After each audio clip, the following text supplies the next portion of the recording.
Frankly, I'm so tired of all the ridiculous advice online about how to do sales. Just like a lot of beginners, I was completely confused and it really made me suffer at the beginning. But now that I follow this exact blueprint and framework, I'm completely confident on sales calls and have been able to land actual big clients with the things I'll talk about in this video. All sales really is explaining to the other person why and how you think you can help them. For example, a personal trainer doesn't actually normally have formal sales training, but they can explain exactly how they can help people because all they're doing is focusing on what they can do for the other person. We can get you on a diet plan, get you doing cardio 3 times a week, and you'll probably be able to lose about 10 kilos in 100 days or so. All you're trying to do is help the other person achieve a result. But that's great, but how do we even go about that? So when you join a sales call, the very first thing that you need to do is greet and grab. And no, I'm not talking about assaulting the person that you're trying to sell to. What I mean is of course, greet the person, make them feel good, do the little chit chat, and then grab a hold of the conversation. Because ultimately, you are here to try and help. And you need to ask questions in order to see if you can even help. So it could be something to the effect of agenda. I was hoping to learn a bit more about your current situation, ask some questions, learn more about you as a whole. I've of course done a lot of research about what you're doing.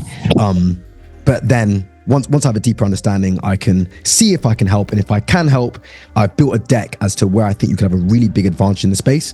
And if it's appropriate, I'd love to show you the deck. Does that make sense? Because they know the agenda, they know I'll be asking questions, and they know that I'm asking questions to see if I can help you. As I said before, sales is all about helping people achieve the results and the things that they want. Now, once you've done this, you'll have frame over the entire conversation. Prospect will normally nod, smile, and appreciate the fact that you're on top of your shit. Now, imagine you have a headache, okay? Imagine you've got a bad headache and you go to the doctor's office. You walk into the doctor's office, you sit down, and the doctor looks at you and goes, penicillin, that's what you need. Gives you penicillin and says, all right, be on your way, go out. You'll walk out of that doctor's office and be like, what the fuck? You will not be happy. And the reason why is because the doctor did not listen to you at all. They didn't ask any questions. They didn't actually figure out the things that you were struggling with, what your pain points were. They just prescribed you a solution. They quite literally prescribed you a solution without listening to you. And if you don't ask questions in a sales call, that is literally what you're doing. You are a doctor giving somebody drugs without asking them what the actual problem is. You need to ask questions to see what they actually are having problems with. Now, of course, this will be contingent upon your business. And this largely explains why having sales scripts is actually a really, really bad idea. To go back to the personal trainer example, if a personal trainer used the exact same script on someone who's very muscular and someone who is morbidly obese, they are not going to have a good time because the goals of someone who's very jacked is going to be completely different to an obese person. Why do you struggle to lose weight? What are the things that you've tried so far? But a jacked person, you're going to say, okay, how much more muscle do you want to build? As you'll see, the goals are completely different. So the questions I have to ask are completely different. Now, once you've asked a bunch of questions, you'll have a ton of information, okay? And what's great is especially on like virtual calls and even probably in person, you could take a notebook out and you can write things down. I personally do that myself. So be sure to jot things down. Now, going back to the PT example, imagine a PT asks you a bunch of questions about your body goals and the end of it said, well, sounds good, mate. Good luck with that. You'd be like, what the fuck? You'd be like, who is this nigga, bro? You'd be annoyed.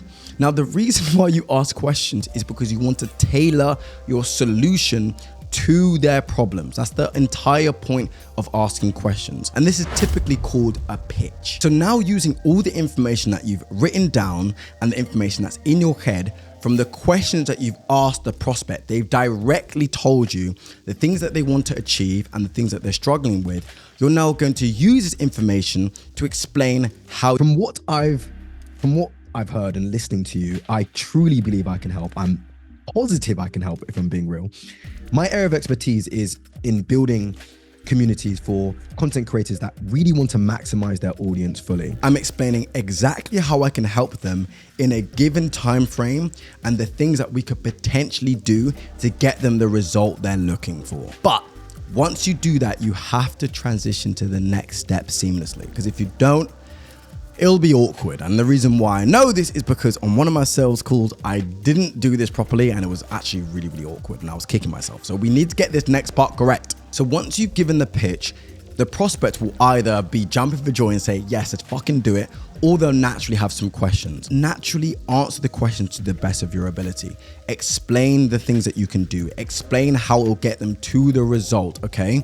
Just remember, each answer needs to be geared toward the result. So if somebody says, oh, well, I don't know if this will work for me, I don't know if I can lose weight, you can say, I completely understand.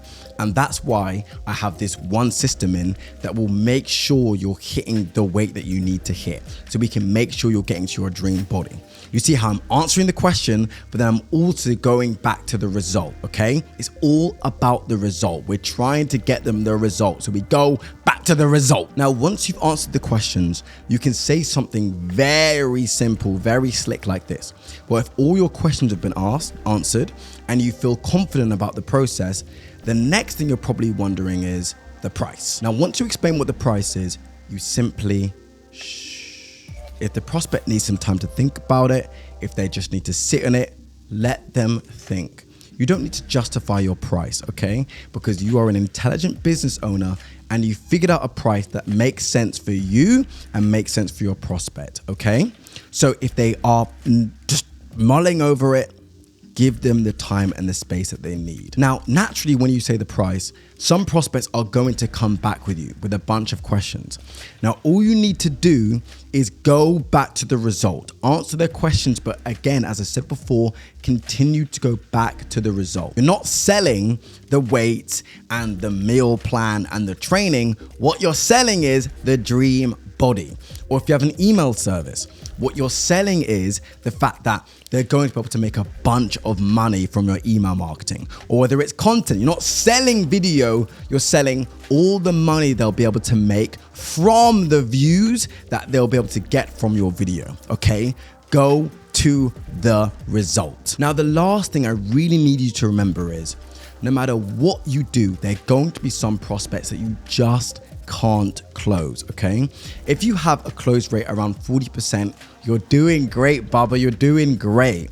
So don't beat yourself up if you're not able to close some sales calls. Some people just don't want to be closed, and that's genuinely okay. Remember, all you're trying to do is help people achieve a result. And maybe sometimes people aren't ready to take that leap. Maybe sometimes people don't actually want to put the work in to get the result, wherever it may be. So don't beat yourself up. You're just doing your best. And if you follow these frameworks, there's just sometimes that there's nothing you can do, really. That's just the truth. Now, once you do close that sales call, there's a bunch of things that you need to do correctly.